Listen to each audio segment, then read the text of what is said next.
कहानी की शुरुआत होती है आज से करीब 10 साल पहले, साल 2016 में। मुस्कान रस्तोगी अपने माता पिता और नाना के साथ मेरठ के एक छोटे से घर में रहती थी। मुस्कान के नाना एक जाने माने ज्योतिष थे और उनसे मिलने के लिए रोज उनके घर कई लोग आते थे। उन्हीं में से एक था सौरभ राजपूत। सौरभ का अक्सर आना जाना लगा रहता था। जब सौरभ ने पहली बार मुस्कान को देखा तो उसे पहली ही नजर में मुस्कान से बेपनाह प्यार हो गया, जिसके बाद दोनों एक दूसरे से अक्सर मिला करते थे। धीरे धीरे दोनों के बीच प्यार बढ़ने लगा। मुस्कान भी सौरभ से प्यार करने लगी और इसके बाद दोनों ने एक दूसरे के साथ जिंदगी बिताने का फैसला कर लिया। लेकिन हर प्रेम कहानी की तरह यहाँ भी मुश्किलें थीं। दोनों के ही परिवार इस रिश्ते के सख्त खिलाफ थे, पर सौरभ का प्यार मुस्कान के लिए बहुत गहरा था। साथ ही मुस्कान भी सौरभ से बहुत प्यार करती थी, जिसके बाद दोनों ने ही अपने परिवार के खिलाफ जाकर मार्च 2016 में दोनों ने भागकर कोर्ट मैरिज कर ली। कुछ समय बाद जब चीजें शांत हुईं तो दोनों के परिवार भी मान गए। शादी के बाद सौरभ मुस्कान को अपने परिवार के साथ रहने के लिए ले गया, जिसके बाद सौरभ, मुस्कान और सौरभ के माता पिता साथ में रहते थे।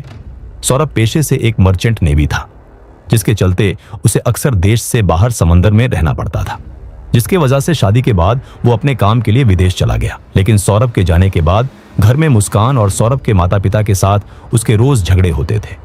मुस्कान हर रात अपने पति सौरभ को कॉल करके रोती थी और कहती थी कि उसके माता पिता उसे रोज टॉर्चर करते हैं। सौरभ वहां परेशान रहता था। उसे लगा कि उसके माता पिता शायद मुस्कान को आज भी एक्सेप्ट नहीं कर पाए। एक दिन मुस्कान ने सौरभ से रोते हुए कहा कि मुझे इनके साथ नहीं रहना। ये बात सुनकर सौरभ ने एक फैसला किया। सौरभ मुस्कान से इतना प्यार करता था कि वो नहीं चाहता था कि उसकी पत्नी को कोई तकलीफ हो। इसीलिए शादी के 6 महीने बीतने के बाद सौरभ ने फैसला किया कि वो जॉब छोड़कर वापस अपने देश भारत आएगा। वापस आने के बाद मुस्कान और सौरभ ने फैसला किया कि वो दोनों एक किराए का घर लेकर अलग रहेंगे। सितंबर 2016 में दोनों ने मेरठ के ब्रह्मपुरी इलाके में एक किराए के मकान में रहने लगे। 3 साल के बाद साल 2019 में उनकी जिंदगी में एक बहुत बड़ी खुशी आई। उनकी बेटी पीहू का जन्म हुआ। चीजें सही चल रही थी, लेकिन धीरे धीरे सौरभ को फाइनेंशियल प्रॉब्लम्स आने लगी। एक पिता बनने के बाद सौरभ की जिम्मेदारियां बढ़ गई थी। इसीलिए अपने परिवार को एक बेहतर जिंदगी देने के लिए सौरभ 2023 में अपने एक दोस्त के साथ लंदन चला गया। वहां उसने एक मॉल की बेकरी शॉप में नौकरी करना शुरू कर दिया। सौरभ हजारों मील दूर एक अनजान देश में दिन रात मेहनत कर रहा था। वह वीडियो कॉल के जरिए अपनी पत्नी और बच्ची से बात करता था और अपना मन बहला लेता था। उसे लगता था कि उसकी ये मेहनत एक दिन उसके परिवार के काम आएगी। सब कुछ नॉर्मल चल रहा था। पीहू बड़ी होकर स्कूल जाने लगी थी। मुस्कान और सौरभ एक दूसरे से रोज बात किया करते थे। फिर जाके लगभग 1 साल के बाद 24 फरवरी 2025 को सौरभ अपने देश, अपनी बीवी और अपनी बेटी से मिलने आता है। सौरभ अपनी बेटी और अपनी पत्नी का जन्मदिन मनाने आता है। 28 फरवरी 2025 को सौरभ ने अपनी बेटी पीहू का 6वां जन्मदिन मनाया। तीनों लोग बेहद खुश थे। 3 दिन बाद यानी 3 मार्च 2025 को जैसे ही उनकी बच्ची पीहू के 2nd क्लास के एग्जाम खत्म हुए तो मुस्कान पीहू को उसकी नानी यानी अपने माता पिता के घर यह कहकर छोड़कर आई कि वो सौरभ के साथ 4 मार्च की शाम को शिमला घूमने जा रही है। सौरभ रोज अपने पेरेंट्स के घर से ही रात का खाना लाता था। इसी वजह से जब 4 मार्च की शाम को सौरभ घर नहीं आया तो उसके भाई राहुल ने सौरभ से डिनर के बारे में पूछने के लिए कांटेक्ट किया तो उनके पास सौरभ का मैसेज आया कि वह मुस्कान के साथ बाहर घूमने निकल गया है और कुछ दिन बाद लौटेगा।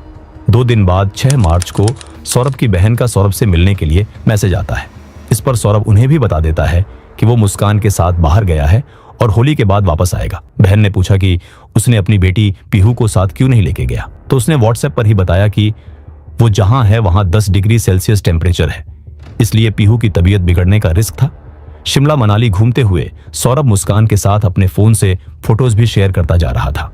होली के अगले दिन बहन ने सौरभ से मिलने के लिए उसे फिर से पूछा कि वह कब लौटेगा तो सौरभ का मैसेज आया कि उसे एक पार्टी में जाना है, इसलिए उसे खुद नहीं पता कि वह कब तक लौटेगा। सौरभ और मुस्कान ब्रह्मपुरी के जिस घर में रेंट पर रहते थे वहां के मकान मालिक का मुस्कान के पास कॉल आता है। मकान मालिक को उस घर का रिनोवेशन करवाना था, इसलिए उसने मुस्कान से घर खाली करने को कहा। मुस्कान ने बताया कि वो और सौरभ साथ में वेकेशन पर गए हुए हैं और लौट कर आने पर वह घर खाली कर देंगे।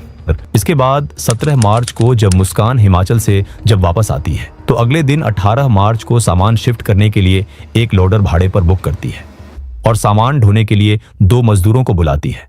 घर के अंदर एक कमरे में नीले रंग का ड्रम रखा होता है, जिसे मुस्कान उन 2 मजदूरों से उठाकर लोडर में रखने को कहती है। वो ड्रम इतना ज्यादा भारी होता है कि कड़ी मशक्कत के बाद भी उठ नहीं रहा था। जब ड्रम टस से मस नहीं होता है तो वह मजदूर मुस्कान से पूछते हैं कि इसमें ऐसा क्या है जिस पर वह कहती है कि इसमें कबाड़ का सामान है। लेकिन इस बीच उन मजदूरों से गलती से उस ड्रम का ढक्कन खुल जाता है और एक अजीब सी तेज बदबू बाहर आती है। यह बदबू इतनी स्ट्रांग थी कि वहां एक पल को खड़ा होना मुश्किल था। इसलिए वह दोनों मजदूर काम छोड़कर भाग खड़े होते हैं। इसके बाद जैसे ही मकान मालिक मुस्कान को बुलाता है तो मुस्कान वहां से भाग चुकी थी और वो सीधे अपने माता पिता के घर जाती है। मुस्कान बेहद ही डरी हुई हालत में होती है। जब मुस्कान के पिता पूछते हैं कि सौरभ कहाँ है, तो इसके बाद जो मुस्कान कहने वाली थी वो सुन के मुस्कान के घर वालों के पैरों तले जमी खिसक जाती है। मुस्कान फूट फूट कर रोने लगती है और कहती है कि सौरभ अब इस दुनिया में नहीं है। सौरभ को उसके परिवार वालों ने मार डाला है क्योंकि वह सौरभ पर मुझे डिवोर्स देने का प्रेशर डाल रहे थे, पर वह मुझसे इतना प्यार करता था कि वह उन्हें मना कर देता है और इसी कहासुनी में वह सौरभ का कत्ल कर देते हैं। इधर मुस्कान अपने घर में दिल दहलाने वाले खुलासे कर रही होती है कि उधर वो दोनों मजदूर सीधे पुलिस चौकी पहुंचते हैं और पूरा किस्सा बताते हैं। पुलिस तुरंत ही सौरभ के घर पहुंचती है और कमरे के अंदर पहुंच जाती है, जहां उन्हें यह नीला ड्रम मिलता है, जिसे खोलते ही सीमेंट से भरे ड्रम से गंदी बदबू फैलने लगती है। पुलिस हैरान रह जाती है कि इसमें ऐसा क्या है कि इतनी बदबू आ रही है। जिसके बाद पुलिस को ड्रम की जांच के लिए उसे पोस्टमार्टम हाउस भेजना था, लेकिन वह ड्रम इतना भारी होता है कि 10 पुलिस वाले मिलकर उसे घसीट कर घर से बाहर ले जाते हैं और बड़ी मुश्किल से उसे लोडर में चढ़ाकर पोस्टमार्टम हाउस में उसे कटवाने के लिए भेज देते हैं। ड्रम के अंदर ऊपर तक भरी सीमेंट जम चुकी थी, इसलिए उसे खोलने के लिए पुलिस मैकेनिक को बुलाकर उस ड्रम के टुकड़े करवाती है। मैकेनिक सीमेंट काट ही रहा होता है कि वहां खड़े लोगों के सामने ऐसा मंजर आता है जो उन पुलिस वालों ने कभी देखा नहीं था। सीमेंट के अंदर उन्हें कटा हुआ सर 2 कटी हथेलियां और अलग अलग टुकड़ों में धड़ मिलता है। उसमें मिलने वाला सर किसी और का नहीं बल्कि मुस्कान के पति सौरभ राजपूत का होता है। वही सौरभ जो कुछ हफ्तों पहले ही अपने परिवार के पास आया था। आज उसकी लाश ऐसी हालत में मिलेगी, यह किसी ने सोचा ना था। इसके बाद पुलिस ने केस दर्ज किया और अपनी इन्वेस्टिगेशन शुरू कर दी थी और सबसे पहले सौरभ के माता पिता को पूछताछ के लिए बुलाया गया। पूछताछ में उसके माता पिता ने बताया कि उनका और सौरभ का रिश्ता बेहद अच्छा था, बल्कि उनका और मुस्कान का रिश्ता भी अच्छा था। पुलिस ने पूछा कि मुस्कान ने आप पर इल्जाम लगाया है, तो उस पर उसके माता पिता ने कहा कि हाँ, हम इस शादी से खुश नहीं थे, लेकिन कुछ समय बाद हमने मुस्कान को अपनी बहू के तौर पर स्वीकार कर लिया था। हम भला अपने ही बेटे का कत्ल क्यों करेंगे। इसके बाद पुलिस का शक अब मुस्कान के ऊपर आ गया था, तो पुलिस ने मुस्कान को हिरासत में लिया और जब मुस्कान से पूछताछ की गई तो मुस्कान काफी डरी हुई लग रही थी। पुलिस को वहीं पर शक होने लगा। जब पुलिस ने सख्ती से पूछा तो मुस्कान पूरी तरह टूट गई, जिसके बाद मुस्कान ने खुलासा किया और ऐसा खुलासा किया कि उसने सबको चौंका दिया। मुस्कान ने कहा कि साल 2019 में जब पीहू का जन्म हुआ था, उसी साल मुस्कान की जिंदगी में एक ऐसा मोड़ आया जिसने सब कुछ बर्बाद कर दिया। मुस्कान को अचानक उसके एक पुराने स्कूल दोस्त ने एक व्हाट्सएप ग्रुप में ऐड किया। यह उस स्कूल का एलुमनी ग्रुप था जहां मुस्कान 8वीं क्लास तक पढ़ी थी। इसी ग्रुप में एक नाम था साहिल शुक्ला। साहिल और मुस्कान बचपन में क्लासमेट रह चुके थे, हालांकि तब उनकी कोई खास बातचीत नहीं होती थी। साहिल ने 8वीं के बाद किसी वजह से स्कूल छोड़ दिया था। व्हाट्सएप पर दोनों के बीच घंटों बातें शुरू हुई। मुस्कान जो कि घर में अकेली रहती थी, उसे साहिल में एक टाइम पास नजर आने लगा। इसके बाद दोनों की मुलाकात एक शॉपिंग मॉल में हुई। ये मुलाकात धीरे धीरे मुलाकातों के सिलसिले में बदल गई। एक तरफ सौरभ लंदन की बेकरी में पसीना बहा रहा था और दूसरी तरफ मुस्कान अपने ही घर में साहिल को बुलाने लगी थी। लेकिन साहिल कोई आम लड़का नहीं था, वह एक हार्डकोर ड्रग एडिक्ट था। दिन रात गांजे के नशे में धुत रहना उसकी आदत थी और यही लत उसने मुस्कान को भी लगा दी। मुस्कान भी अब साहिल के साथ मिलकर नशे की दुनिया में डूबने लगी थी। आस पड़ोस के लोग यह सब देख रहे थे कि कैसे सौरभ की गैर मौजूदगी में एक अनजान लड़का मुस्कान के घर आता है और घंटों, यहां तक कि रातों भर वहां रुकता है। आखिरकार एक पड़ोसी से रहा नहीं गया और उन्होंने लंदन में बैठे सौरभ को यह सच्चाई बता दी। ये बात सुनने के बाद सौरभ के पैरों तले जमीन खिसक गई। उसने जब मुस्कान से इस बारे में पूछा तो मुस्कान ने अपनी गलती मानने के बजाय उल्टा सौरभ से ही झगड़ा शुरू कर दिया। तुमको मुझ पर विश्वास करना है तो करो, वरना मुझे कोई फर्क नहीं पड़ता। मैं वही करूंगी जो मैं करना चाहती हूं, मुस्कान ने बेबाकी से कह दिया। सौरभ टूट चुका था। इसके बाद जब 2023 में सौरभ बीच में भारत आया था, तब भी उसने मुस्कान को समझाने की कोशिश की, लेकिन मुस्कान है कि सौरभ की बात ही नहीं सुन रही थी। रोज रोज के झगड़ों और मुस्कान के कैरेक्टर को देखकर आखिरकार 2023 के अंत में सौरभ ने मुस्कान से डिवोर्स फाइल कर दिया। वह इस रिश्ते से बाहर आना चाहता था, लेकिन तभी मुस्कान के माता पिता ने सौरभ को समझाया और कहा कि शादी में उतार चढ़ाव आते रहते हैं, थोड़ा समय दो, सब ठीक हो जाएगा। और पीहू के बारे में भी जरा सोचो। अपनी छोटी सी बच्ची पीहू का चेहरा देखकर सौरभ का दिल पिघल गया। एक पिता अपनी बच्ची को टूटते हुए घर में नहीं देख सकता था। उसने डिवोर्स की प्रक्रिया रोक दी और मुस्कान को एक और मौका देने का फैसला किया। लेकिन यह सौरभ की जिंदगी की सबसे बड़ी गलती थी। सौरभ के लंदन वापस जाते ही मुस्कान फिर से आजाद हो गई। साहिल का उसके घर आना जाना फिर से शुरू हो गया। दोनों का रिश्ता अब सिर्फ नशे तक सीमित नहीं था, बल्कि वो दोनों एक दूसरे के प्यार में पड़ चुके थे। साहिल अपनी जिंदगी में एक बहुत बड़े सदमे से गुजरा था, उसकी माँ की मौत। साहिल अपनी माँ से बहुत प्यार करता था और उनके जाने के बाद वह पूरी तरह टूट चुका था। इसी दुख से भागने के लिए उसने नशे और अंधविश्वास यानी काला जादू का सहारा लिया था। साहिल अपने कमरे की दीवारों पर तांत्रिक सिंबल्स, खून से सने ड्रैगन और शैतान की तस्वीरें बनाता था। हर तरफ 666 लिखा होता था, जिसे शैतान का नंबर माना जाता है। मुस्कान, जो कि एक बेहद चालाक और मैनिपुलेटिव औरत थी, वो साहिल की इस दिमागी कमजोरी को समझ चुकी थी। मुस्कान ने वो किया जो एक शैतानी दिमाग ही सोच सकता है। उसने स्नैपचैट पर एक फेक अकाउंट बनाया और उस अकाउंट का नाम रखा साहिल की मरी हुई मां के नाम पर। मुस्कान इस फेक अकाउंट से साहिल को मैसेज करती थी। नशे में धुत साहिल सच में यह मानने लगा था कि उसकी मरी हुई मां की आत्मा उससे बात कर रही है। मुस्कान ने साहिल की मां बनकर साहिल को 136 मैसेजेस भेजे। उसने लिखा, बेटा, मुस्कान बहुत अच्छी लड़की है, वो तुम्हारा ख्याल रखेगी। वो जो भी कहे उसकी बात मानना, कभी उसे दुख मत देना। जब साहिल पूरी तरह से मुस्कान के कंट्रोल में आ गया और उससे शादी करने की जिद करने लगा, तब मुस्कान ने एक और चाल चली। उसने उस फेक अकाउंट से साहिल को आखिरी हुक्म दिया, मुस्कान सिर्फ तुम्हारी है, लेकिन इसके लिए सौरभ का वध करना होगा।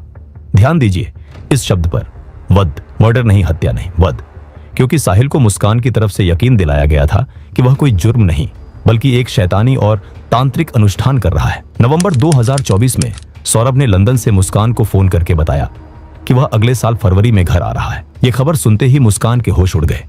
उसे लगा कि अब उसकी आजादी छिन जाएगी, वह साहिल से नहीं मिल पाएगी। बस यहीं से सौरभ की मौत का काउंटडाउन शुरू हो गया। 22 फरवरी 2025।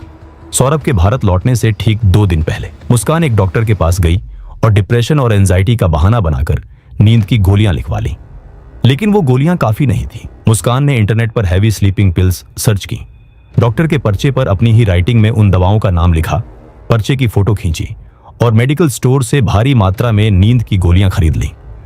इसके बाद वह शारदा नगर के एक बाजार में गई। वहां से उसने चिकन काटने का बहाना बनाकर 800 रुपये में 2 बड़े चाकू, एक उस्तरा और बड़े बड़े पॉली बैग्स खरीदे। 24 फरवरी 2025 को सौरभ 2 साल बाद अपने घर मेरठ लौटा। वह बहुत खुश था। अगले दिन यानी 25 फरवरी को मुस्कान का जन्मदिन था और 28 फरवरी को उसकी प्यारी बेटी पीहू का 6वां जन्मदिन। 25 फरवरी मुस्कान ने अपनी पहली कोशिश की। उसने सौरभ की ड्रिंक में वो नींद की गोलियां मिला दी, लेकिन किस्मत से उस दिन सौरभ ने वो ड्रिंक पी ही नहीं। मुस्कान का पहला प्लान फेल हो गया, पर वह हार मानने वाली नहीं थी। उसने एक नई तारीख चुनी, 3 मार्च 2025। 3 मार्च की शाम पीहू के स्कूल के एग्जाम खत्म हो चुके थे। मुस्कान ने चालाकी से पीहू को उसकी नानी के घर यह कहकर छोड़ दिया कि वह और सौरभ 4 मार्च को शिमला घूमने जा रहे हैं। घर में अब सिर्फ मुस्कान और सौरभ थे। रात का समय था। सौरभ अपने माता पिता के घर से अपनी पसंदीदा सब्जी लौकी का कोफ्ता लेकर आया था, जो उसकी मां ने बड़े प्यार से बनाई थी। मुस्कान ने बड़े प्यार का नाटक करते हुए सौरभ को खाना परोसा। उसी खाने में उसने वो ढेर सारी नींद की गोलियां मिला दी थी। थका हारा सौरभ, जो अपनी मां के हाथों का खाना खाकर खुश था, उसे धीरे धीरे गहरी नींद आने लगी। जैसे ही सौरभ बेहोश होकर बेड पर गिरा, मुस्कान ने तुरंत साहिल को फोन मिला दिया। कुछ ही मिनटों में साहिल भागता हुआ वहां पहुंच गया। उसके चेहरे पर एक खौफनाक सनक थी। साहिल के घर में घुसते ही मुस्कान ने वो बड़ा चाकू निकाला और साहिल के हाथ में थमा दिया, लेकिन साहिल ने वो चाकू वापस मुस्कान को दे दिया और कहा, पहला वार तुम इसके दिल में करोगी, इसका वध तुम करोगी। मुस्कान, जिसके हाथ कांपने चाहिए थे, जिसके दिल में अपने पति के लिए एक बार तो रहम आना चाहिए था, उसने बिना एक पल सोचे वो खंजर सौरभ के सीने में उतार दिया। इसके बाद साहिल और मुस्कान ने मिलकर सौरभ के सीने में लगातार 3 बार चाकू घोंपा। दर्द इतना भयानक था कि नींद की गोलियों के असर के बावजूद सौरभ को आंशिक रूप से होश आ गया। उसकी दाहिनी आंख खुल गई। कल्पना कीजिए उस भयानक दर्द की। सौरभ जिंदा था। वह अपने शरीर में उतरते खंजर के दर्द को महसूस कर रहा था, पर गोलियों की वजह से उसका शरीर लकवाग्रस्त हो चुका था। वह चाहकर भी खुद को बचा नहीं पा रहा था, लेकिन हैवानियत तो अभी बस शुरू हुई थी। सौरभ को मारने के बाद साहिल सौरभ की लाश को घसीटकर बाथरूम में ले गया। वहां उसने चाकुओं और उस तरह से सौरभ का सर उसके धड़ से अलग कर दिया। फिर उसने सौरभ की दोनों कलाइयां काट दी। बाकी बचे शरीर को उन्होंने काट काट कर 15 टुकड़ों में बांट दिया और उन टुकड़ों को बेड के नीचे स्टोरेज में छुपा दिया। और आप जानते हैं सबसे खौफनाक बात क्या थी? उसी बेड के ऊपर मुस्कान उस रात आराम से चैन की नींद सोई। रात के 3 बज चुके थे। इस समय को शैतान का समय कहा जाता है। साहिल ने सौरभ का कटा हुआ सर और उसकी दोनों कटी हुई कलाइयां एक पॉली बैग में रखी और उसे लेकर अपने घर आ गया। उसके कमरे की दीवारों पर एक उल्टा सितारा बना था जिसके चारों तरफ 666 लिखा था। वहां जंजीरों से बंधे एक शैतान की तस्वीर थी। साहिल ने वो कटा हुआ सर उस शैतान की तस्वीर के सामने एक भेंट के रूप में रख दिया और कटी हुई कलाइयां इसलिए लाया था ताकि सौरभ की हाथों की लकीरों की किस्मत पलटकर साहिल की जिंदगी में कोई श्राप न ले आए। अगली सुबह 4 मार्च, सूरज निकल चुका था। मुस्कान सुबह 9 बजे बाजार गई और गेहूं रखने का बहाना बनाकर 1200 रुपये में एक बड़ा सा नीला प्लास्टिक का ड्रम खरीद लाई। इसके बाद वह खुद जाकर बाजार से सीमेंट की बोरियां भी लाई। साहिल पॉली बैग लेकर वापस मुस्कान के घर आ गया। दोनों ने मिलकर उस ड्रम में सीमेंट का घोल बनाया और एक एक करके सौरभ की लाश के उन 15 टुकड़ों को उस नीले ड्रम में डाल दिया। इसके बाद ऊपर तक सीमेंट भरकर ड्रम को हमेशा के लिए सील कर दिया। घर में खून के छींटे और बदबू मिटाने के लिए उन्होंने होम डिलीवरी ऐप से 10 किलो ब्लीच मंगवाया और पूरे घर को ऐसे चमका दिया जैसे वहां कुछ हुआ ही ना हो। उसी दिन 4 मार्च की शाम 7 बजे घर में एक लाश को ड्रम में पैक करने के बाद मुस्कान ने अपने पति सौरभ के ही बैंक अकाउंट से 44,000 रुपये देकर एक कैब बुक की और साहिल के साथ शिमला मनाली की ट्रिप पर निकल गई, जबकि उसने अपने परिवार वालों को बताया कि वो सौरभ के साथ जा रही है। और यही नहीं, वो हर वक्त सौरभ और उसकी बहन को इसीलिए सिर्फ चैट्स में जवाब दे रही थी ताकि उन्हें ऐसा लगे कि मुस्कान सौरभ के साथ ही घूम रही है। जब जब सौरभ की बहन या भाई कॉल करते थे तो कॉल कट करती और सिर्फ टेक्स्ट में रिप्लाई करती थी ताकि उन्हें शक ना हो। 11 मार्च को साहिल का जन्मदिन था और मुस्कान ने बड़े ही बेशर्मी से उसने सौरभ की मौत के बाद साहिल का जन्मदिन मनाया। 14 मार्च को दोनों ने कसोल में नशे में धुत होकर जमकर होली खेली। सब कुछ मुस्कान के प्लान के हिसाब से चल रहा था। उसका इरादा था कि वो दुनिया को यह दिखाएगी कि सौरभ उसके साथ छुट्टियां मनाने के बाद सीधा लंदन वापस लौट गया। लेकिन ऊपर वाले की लाठी में आवाज नहीं होती। हिमाचल में अय्याशी करते हुए सौरभ के अकाउंट के पैसे खत्म हो गए। मुस्कान ने सौरभ के अकाउंट से 6 लाख रुपये निकालने की कोशिश की लेकिन ट्रांजैक्शन फेल हो गया। पैसे खत्म होने के बाद हारकर दोनों को 17 मार्च वापस मेरठ लौटना पड़ा। उनका प्लान था कि इस ड्रम को कहीं दूर ले जाकर किसी सुनसान जगह पर गाड़ देंगे, लेकिन तभी किस्मत ने खेल पलट दिया। 18 मार्च को मुस्कान के मकान मालिक ने उसे घर खाली करने का अल्टीमेटम दे दिया था। घर में रिनोवेशन का काम होना था और उसी के वजह से मकान मालिक को वो ड्रम मिला और उसी के वजह से मुस्कान और साहिल का ये प्लान चौपट हो गया और दोनों पकड़े गए। आज मुस्कान और साहिल दोनों सलाखों के पीछे हैं। उन पर भारतीय न्याय संहिता के सेक्शन 103 मर्डर, 105, 238 और 61 के तहत मुकदमा दर्ज किया गया है। जरा सोचिए उस छोटी सी बच्ची पीहू के बारे में, जिस बच्ची ने कुछ हफ्ते पहले ही अपने पिता के साथ अपना जन्मदिन मनाया था। उसे आज तक ये नहीं पता कि उसके पापा अब कभी लौट कर नहीं आएंगे। परिवार वालों ने उसे यही बताया है कि बेटा, तुम्हारे पापा और मम्मी वापस लंदन चले गए हैं। पीहू रोज अपने माता पिता को याद करती है। एक ऐसा पिता जो उसके लिए सब कुछ सह गया और एक ऐसी माँ जिसने अपनी ही बच्ची को अनाथ कर दिया। अगर पुलिस सही समय पर मुस्कान को नहीं पकड़ती तो शायद मुस्कान अगली हत्या साहिल की भी कर देती, क्योंकि जो औरत अपने पति की नहीं हुई वो उस प्रेमी की क्या होती। ये केस हमें सोचने पर मजबूर करता है कि इंसानियत और हैवानियत के बीच की लकीर कितनी धुंधली हो चुकी है। ये एक ऐसा सच है जो मेरठ शहर के इतिहास में हमेशा एक काले धब्बे की तरह याद रखा जाएगा। दोनों के परिवार आज इंसाफ की गुहार लगा रहे हैं और देश की जनता इस खौफनाक कत्ल के लिए फांसी की मांग कर रही है। दोस्तों, आपको क्या लगता है, मुस्कान और साहिल को हमारे कानून के तहत क्या सजा मिलनी चाहिए? अपने विचार हमें कमेंट्स में जरूर बताएं। अगर इस केस की गहराई और सच्चाई ने आपको भी अंदर तक झकझोर दिया है तो इस वीडियो को लाइक करें, ज्यादा से ज्यादा लोगों तक शेयर करें ताकि समाज में ऐसे चेहरों को पहचाना जा सके। और ऐसी ही दिल दहला देने वाली सच्ची क्राइम स्टोरीज के लिए हमारे चैनल को अभी सब्सक्राइब करें और बेल आइकन दबाना बिल्कुल ना भूलें।